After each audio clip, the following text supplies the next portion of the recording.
하나님의 말씀 신명기 2장 26절로 37절의 말씀, 저와 여러분이 한 절씩 교독을 하도록 하겠습니다. 내가 그대못 광야에서 헤스본 왕 시온에게 사자를 보내어 평화의 말로 이르기를 나를 내 땅으로 통과하게 하라. 내가 큰 길로만 행하고 좌로나 우로나 치우치지 아니하리라. 너는 돈을 받고 양식을 팔아 내가 먹게 하고 돈을 받고 물을 주어 내가 마시게 하라. 나는 걸어서 지날 뿐인즉 세일에 거주하는 에서 자손과 아르에 거주하는 모압 사람이 내게 행한 것 같이 하라. 그리하면 내가 요단을 건너서 우리 하나님 여호와께서 우리에게 주시는 땅에 이르리라 하였으나 헤스본 왕 시온이 우리가 통과하기를 허락하지 아니하였으니 이런 내 하나님 여호와께서 그를 내 손에 넘기시려고 그의 성품을 완강하게 하셨고 그의 마음을 완고하게 하셨음이 오늘날과 같으니라.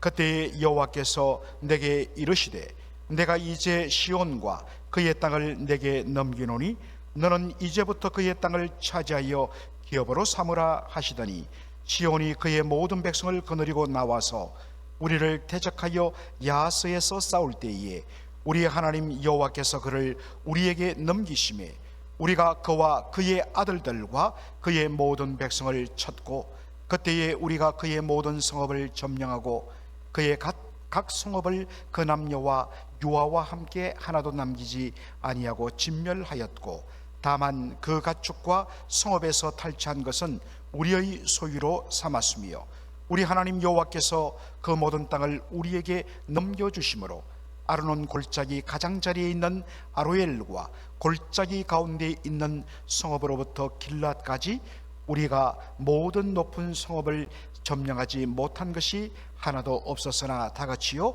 오직 암몬 족속의 땅 야복 강가와 산지에 있는 성읍들과 우리 하나님 여호와께서 우리가 가기를 금하신 모든 것은 내가 가까이 하지 못하였느니라. 아멘. 오늘 저는 신명기 2장 26절로 37절을 본문으로 내게 넘기노니 라는 제목으로 말씀을 함께 나누고자 합니다. 여러분, 무엇보다 우리가 하나님의 말씀으로 은혜 받는 일에 집중하는 여러분 되기를 원합니다. 우리가 다른 것 섬기는 것보다도 마리아의 심령으로 하나님의 말씀에 이 시간 여러분의 마음을 초점 맞추지 못하면 여러분 이 자리가 우리가 나오더라도 또 우리가 다른 어떤 것으로 섬기더라도 그것은 결코 주님이 받으시기에 합당한 일이 아닌 줄로 믿습니다. 오직 주의 말씀에 집중하고 은혜 받는 일, 그리고 그 은혜로 인하여 온전히 우리가 다스림 받는 일에 온 마음을 다하시는 저와 여러분 되기를 주의 이름으로 축원합니다. 오늘 본문은 광야 생활이 끝날 점 40년 광야 생활이 마감되고 이제 바로 강 건너편 요단강 건너편 가나안 땅이 마주 보이는 그 모압 평지에서 모세가 이스라엘 백성들에게 준 어떤 면에서는 마지막 미션이 바로 이 말씀입니다. 오늘 본문은 바로 요단강 동편에 있던 헤스본 왕 시온과의 싸움, 아모리 족속 헤스본의 왕 시온과의 전쟁을 다루고 있습니다. 여러분, 헤스본이 어디 있느냐 한번 우리 지도를 한번 보기를 원합니다.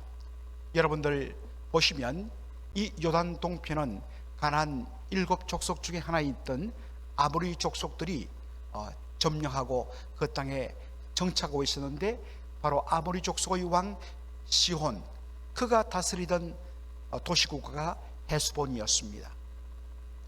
바로 사해 위쪽 요단강 건너편에 있던 곳입니다. 모세가 먼저 메신저 전령을 아모리 족속의 왕 시온에게 보내어서 이렇게 말합니다. 내가 그대못 광야에서 헤스본 왕 시온에게 사자를 보내어 평화의 말로 이르기를 나를 내 땅으로 통과하게 하라. 내가 큰 길로만 행하고 좌로나 우로나 치우치지 아니하리라. 그렇게 말을 합니다. 여러분, 제일 먼저 모세가 전령을 통하여 헤스본 왕 시온에게 한 말이 무엇이라고요? 평화의 말로 이르러. 굉장히 중요한 메시지가 담겨 있는데 이것은 뒷부분에서 다루길 원합니다. 평화의 말로, 정말 공손하고 예의를 갖추어서 평화의 말로 이러기를, 그들과 싸울 의사가 전혀 없음을 말합니다. 그저 우리가 원하는 것은 당신이 다스리는 이 나라의 중앙에 나 있는 큰 길을, 그 큰 길로만 우리가 행할 것이며, 혹여 당신의 땅에서 나는 물을 한 방울이라도 마실 경우에는 우리가 합당한 대가를 지불하겠다라고 말합니다. 여기 당신의 땅에 있는 큰 길, 그 큰 길로만 행하겠다. 이게 무슨 말일까요? 여러분, 여기에 큰 길이라고 하는 이 말을 NIV 영어 성경에는 The Main Road라고 되어 있습니다. NASB라든지 또 다른 성경들을 보면 The Highway라고 되어 있습니다. 그런데 더 정확하게 번역하면 그냥 The Road, 다른 말 붙이지 않습니다. 그냥 그 길입니다. 그런데 영어 성경을 보면 공통적으로 이 길 앞에 무엇이 붙어 있죠? 정관사 the가 붙어 있습니다. 여러분, 우리가 정말 학창 시절에 영어 문법을 배울 때 얼마나 이걸 강조했습니까? 명사 앞에 the가 붙으면 이것은 어떤 특정한 것을 가리킨다. 그렇죠? 그러므로 the road, the main road, the highway, 여기에 그 길이란 것, 그것은 어떠한 특정한 길을 가리키는데, 바로 헤스본 왕 시온이 다스리던 그 아모리 족속의 나라 중앙을 통과하는 그 길은 어떤 길일까? 자, 여러분 보니까 가장 정확한 지도가 이 독일에서 발급된, 그렇죠? 독일어더라고요. 그래서 그 당시 킹스 하이웨이, 왕의 대로라. 우리 성경 다른 곳 보면 왕의 대로라는 말을 쓰는데 바로 그 길을 말합니다. 주전 BC 2300년경부터, 그래 아브라함이 태어나기 300년 전부터 형성된 바로 광야와 사막을 가로질러서 이집트로부터 시나이 반도를 통과해서 이 홍해의 두 만, 첫 번째는 수에즈만이고 두 번째 만은 아카바만이라고 그랬습니다. 아카바만의 에시온 게벨 혹은 엘라시라는 그 항구 도시를 거쳐서 위로 요단강 동편 길을 따라 올라가다가 다마스커스, 다메섹을 통과하여 그리고 저 북쪽 유프라테스 강까지 연결되는 고대 무역로였습니다. 이것을 킹스 하이웨이라고 이야기하는데 이것이 바로 The Main Road, The Highway, 바로 그것을 가리킵니다. 만일에 이 길을 통과하지 않으면 산을 몇 개 넘고 삥 둘러서 한 달, 두 달을 지체할 수 있습니다. 그래서 곧장 위로 올라가서 요단강가로 가서 그 다음에 약속의 땅 가나안 땅으로 들어가기 위해서는 반드시 The Kingsway, Kings Highway, 왕의 대로를 지나야 되는데, 그것이 헤스본 왕 시온이 다스리던 그 땅을 그대로 통과하기 때문에 이 길을 사용하게 해달라고 부탁을 합니다. 그리고 사용료를 내겠다고 공손하게 말합니다. 그런데 여러분, 헤스본 왕 시온이 어떻게 하지요? 자기의 땅 통과하는 것을 허락지 아니할 뿐만 아니라 자신의 모든 백성, 여기에 백성이라는 것은 영어 성경에 보면 솔저라고 되어 있습니다. 자기의 모든 군대를 다 이끌고 나와서 이스라엘 백성들을 가로막고 오히려 대적하면서 먼저 공격을 합니다. 자, 신명기 2장 30절에 보면 헤스본 왕 시온이 이런 마음을 먹고 이스라엘 백성들을 대적하러 놓은 그 원인을 이렇게 말합니다. 헤스본 왕 시온이 우리가 통과하기를 허락지 하지 아니하였으니 내 하나님 여호와께서 그를 내 손에 넘기시려고 그의 성품 헤스본 왕 시온의 성품을 완강하게 했고 하더니 마음을 더 딱딱하게 굳게 만들었고 그의 마음을 더욱더 완고하게 고집스럽게 그렇게 하셨음이 오늘날과 같으리라 라고 되어 있습니다. 이 싸움의 결과로 헤스본 왕 시온과 그의 모든 백성들 완전히 진멸을 당합니다. 여러분, 이 말씀을 읽을 때 혹시 불편함이 없습니까? 저는 한동안 이 말씀을 볼 때마다 불편했습니다. 왜냐? 이 말씀을 얼핏 보면 헤스본 왕 시온은 이스라엘 백성들을 대적할 마음이 없었다는 것처럼 보입니다. 뭐 돈을 내고 그리고 조심스럽게 길만 사용하겠다고 이야기하는데, 그런데 하나님께서 멀쩡한 그의 마음을 강팍하게 하고 못되게 만들고 고집스럽게 만들고 괜히 억각심정을 일으키도록 충동질해서, 그래서 모세의 제안을 거절할 뿐만 아니라 군대를 이끌고 이스라엘 백성들을 대적하러 나오게 만들었다는 것입니다. 그렇게 한 이유는 하나님께서 바로 헤스본 왕 시온을 이스라엘 백성들 손에 넘기시려고 그렇게 했다는 것입니다. 여러분, 이런 말씀은 우리에게 어떤 이미지, 인상을 주냐면 마치 하나님께서 죄를 만드시는 것처럼, 죄를 짓도록 배후에서 충동질하는 죄의 원인 제공자처럼 보이기 쉽다는 것입니다. 여러분께 질문 하나 던져보겠습니다. 그러면 하나님이 헤스본 왕 시온의 마음을 그렇게 완고하게 만들지 않으셨다면 헤스본 왕 시온은 순수하게 아이고 그럼요, 먼 길을 돌아갈 필요가 있겠어요? 어차피 돈도 내시고 물값도 내신다는데 저희 땅을 쓰십시오 라고 길을 열어주었을까요? 처음 보는 200만 명이 넘는 그러한 사람들이 자기의 땅을 통과하려는데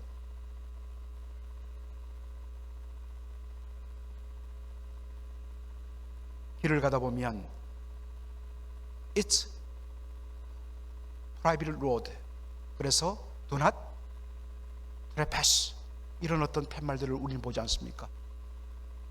이건 내 개인의 땅이기 때문에, 프라포트이기 때문에 들어오지 마십시오. 미국 사람들 딱, 그리고 사실 아직도 저 미국의 남부, 특별히 텍사스 같은 데는 땅이 넓고 정말 외딴 집들 많은데 혹시라도 모르기 위해서 다 총으로 무장하고, 이 현대 사회에 여러분 그런 이유가 어떤 면에서는 그런 불안함 때문이에요. 지금도 이 대명천지 개벽 세상에도 그러는데, 여러분 지금부터 3400년 전입니다. 200만 명이 몰려오고 있습니다. 여러분 같으면 통과시켜 주겠습니까? 여러분, 원래부터 아모리 족속의 왕 시온은 이스라엘 백성들에 대하여 적대적이었다는 것입니다. 그런데 하나님께서 그 마음, 그 적대적이고 완악하고 완고한 마음을 그냥 가지도록 하나님께서 그냥 허락하시고 허용하시고 내버려 두었다는 말씀입니다.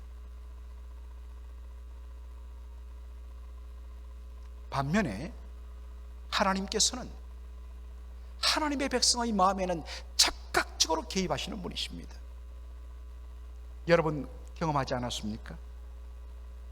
하나님이 개입하시면, 특별히 하나님이 우리의 마음속에 다른 사람에 대하여 불편한 마음, 대적하는 마음을 가질 때마다 우리 하나님은 적극적으로 개입하여 우리의 마음을 괴롭히시는 분이십니다.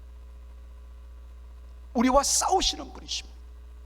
그 마음 내려놓으라, 그런 생각 버려라. 하나님 못해요. 여기서 우리가 늘 영적인 싸움을 겪는 것 아니겠습니까? 하나님이 우리의 마음을 적극적으로 간섭하시고 개입하시고, 어떤 의미에서는 하나님 좀 제발 내버려 두세요. 그런데 우리의 마음이 평안이 없어요. 하나님이 끊임없이 태클을 것입니다. 그래서 어떤 가수는 내 인생에 태클을 걸지 말라고 이야기하지만, 하나님은 더욱더 슬라이딩 깊이 넣어서 우리를 넘어뜨리십니다. 이유는 무엇입니까? 하나님께서 우리를 사랑하시기 때문에, 내 백성 그렇게 망하는 것을 볼 수가 없기 때문에 하나님께서 우리의 양심에 태클을 거시고 우리의 마음을 꾸짖으시는 것입니다. 사랑하는 성도 여러분, 지금 하나님이 여러분의 인생에 태클을 걸고 여러분의 마음을 불편하게 하는, 혹여 여러분들 믿음의 형제 자매들이 대하여 마음이 굳어지고 마음이 완악해지는 부분은 없습니까? 오늘 이 하나님의 엄중한 태클 앞에 여러분들 온전히 항복하는 저와 여러분 되기를 주의 이름으로 축원합니다. 여러분, 오늘 본문에 보면서 우리가 다시 한 번 더 주목할 말씀이 뭐냐면, 제일 먼저 우리가 무슨 말로 시작했죠? 평화의 말로 이러기를. 기억하시죠?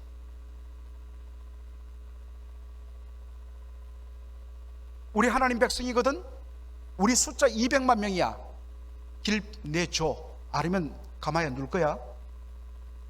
고압적이고 위압적이고, 보통 여러분들 그 정권이 바뀌면 정권 인수위원회가 각 나라마다 구성돼요. 그런데 이 정권 인수위원회부터 문제가 뭐가 생겼냐면, 마치 나라를 뒤집어 엎고 점령한 점령군처럼 와서 너무나도 무리하게 꾸짖고 야단치고 서류 함부로 내놓으라고 이야기하고 엇박지르고, 세상의 나라의 원리는 내가 이겼기 때문에 내 마음대로도 할 수 있어.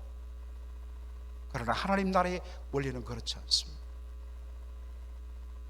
낮은 자의 심정으로, 심지어는 미래의 적이 될 수 있는 존재들마저도 하나님의 백성은 언제나 어떤 말을 해야 되느냐?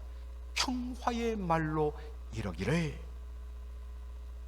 신명기 20장 10절에도 보면, 너희가 너희의 대적들을 향하여 싸우러 나갈 때에 하나님의 백성이, 하나님의 군대가 제일 먼저 해야 할 일을 이렇게 말합니다.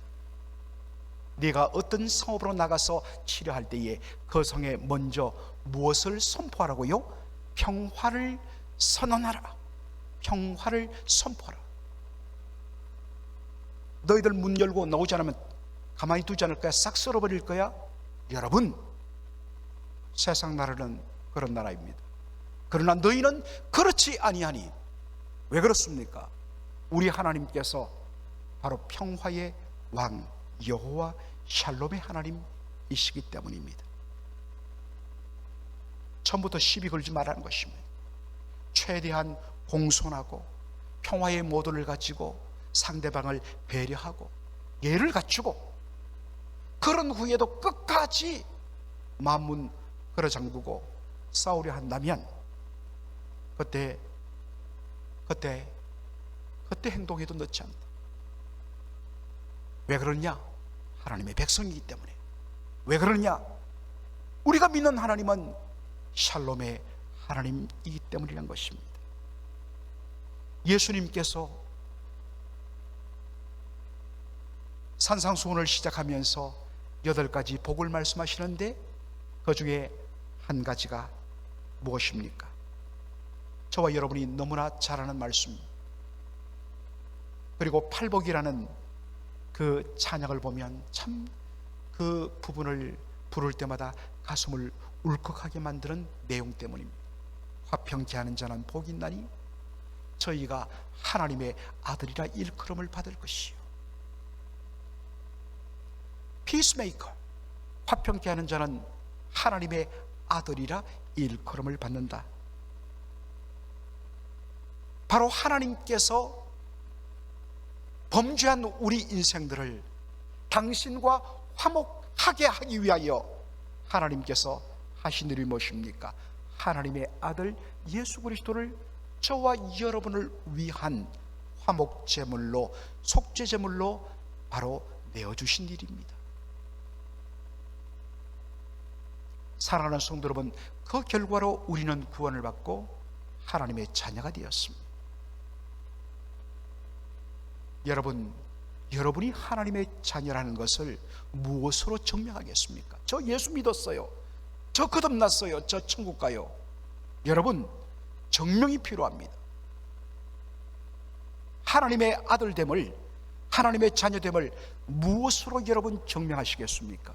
예수님 분명히 말합니다. 화평케 하는 자, 피스 메이커입니다. 화평케 하는 자는 복이 있나니 저희가 하나님의 아들이라 일컬음을 받을 것이요. 여러분, 누가 우리가 하나님의 자녀란 것을 그렇게 일컫는 것일까요? 물론 하나님이 인정하시겠죠. 그러나 주변에 있는 사람들이 우리를 향하여 뭐라고 부르느냐? 당신들은 하나님의 아들이라. 우리를 하나님의 아들이라고 일컬어주는 사람은 바로 여러분 주변에 있는 어떤 의미에서는 믿지 않는 자가 인정할 때 진짜 예수쟁이가 되는 것입니다.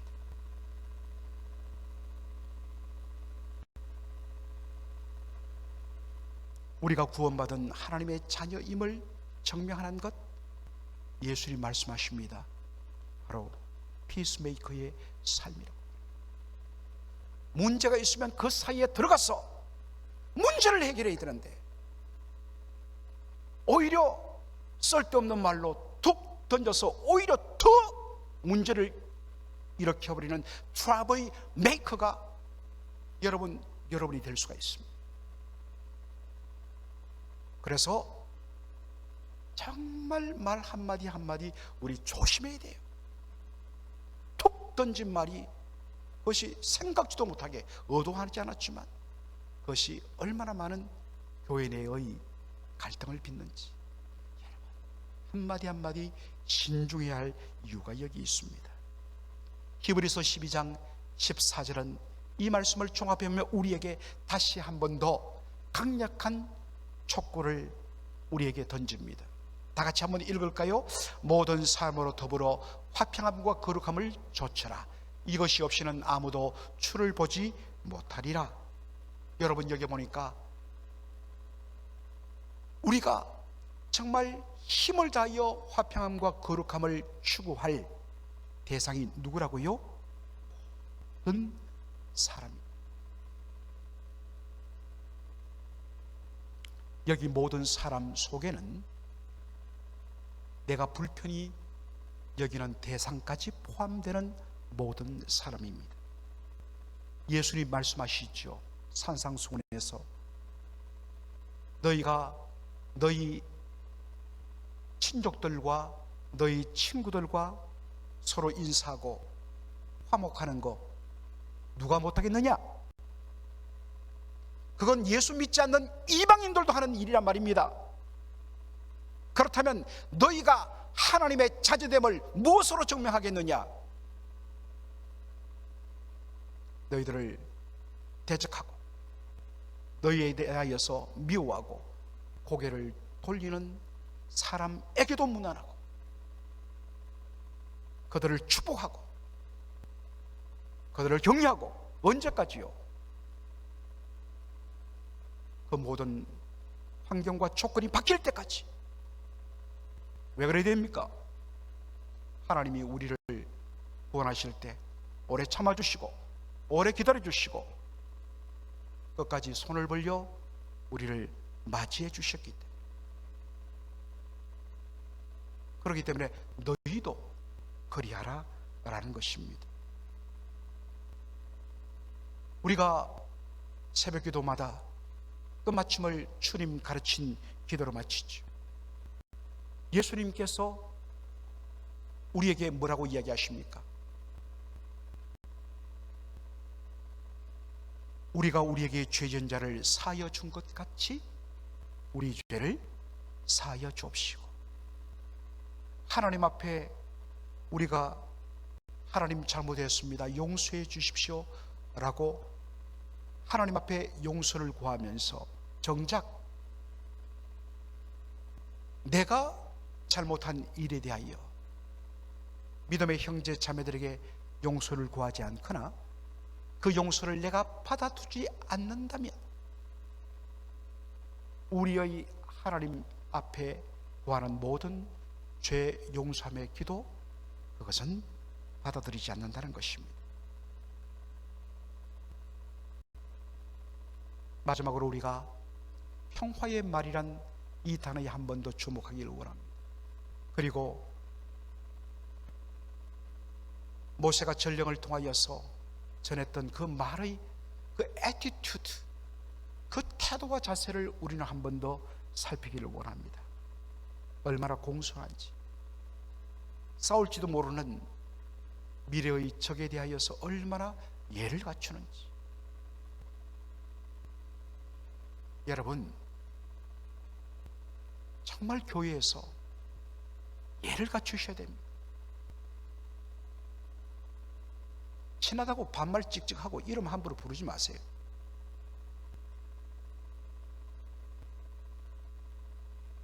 절대로 그러면 안 됩니다. 한번 쉽게 말하기 시작하면요, 그 다음에는 말이 통제가 안 되어서 친하다는 이유로 함부로 말하게 돼요. 교회에서 예를 갖추셔야 돼요. 제가 우연히 어떤 성도들 누가 이렇게 뭘 하나 보내주는데 함부로 저한테 고목사 고목사 이렇게 쓰더라고요, 자기들끼리. 여러분, 예를 갖추십시오. 아무리 여러분보다 연소하더라도 주의 종입니다. 저한테 함부로 고목사 고목사 낮추면서 여러분 은혜 못 받습니다.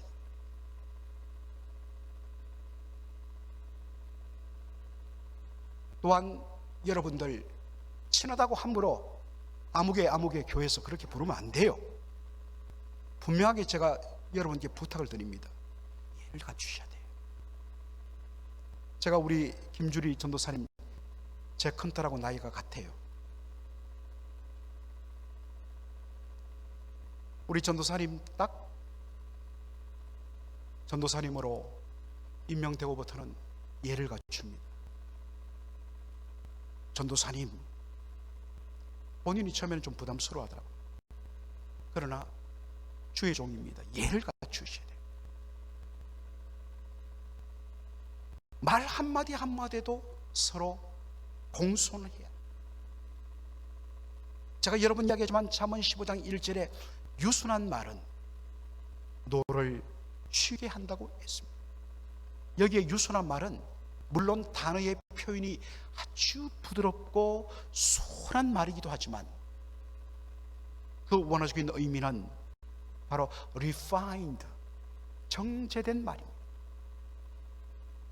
불순물을 녹여서 그 속에 떠오르는 불순물을 걸러내고 또다시 펄펄 끓게 한 후에 또다시 끓어오르는 불순물을 제거하여서 7번 완전해질 때까지 제거하여서 순도 99%의 순은, 순금을 만드는 것을 바로 refine, 정제. 그렇게 하기 위해서 우리가 어떤 말 한마디 할 때 평화의 말을 해야 되고 어떤 말 한마디 할 때 공손하게 해야 돼요. 예를 갖추고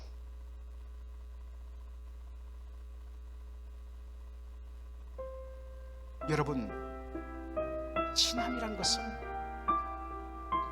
서로 마음을 열고 마음을 내려놓고 함부로 막 대하는 것, 여러분, 그건 친함이 아니에요. 진짜 친함은 서로에 대하여 예를 갖출 때 그 예 속에서 그 친함이 더 깊어지는 것입니다. 이게 교회입니다. 그러한 은혜가 올 한해 2024년 우리 맥걸린 한인 장로교에 넘치기를 주의 이름으로 축원합니다. 아멘.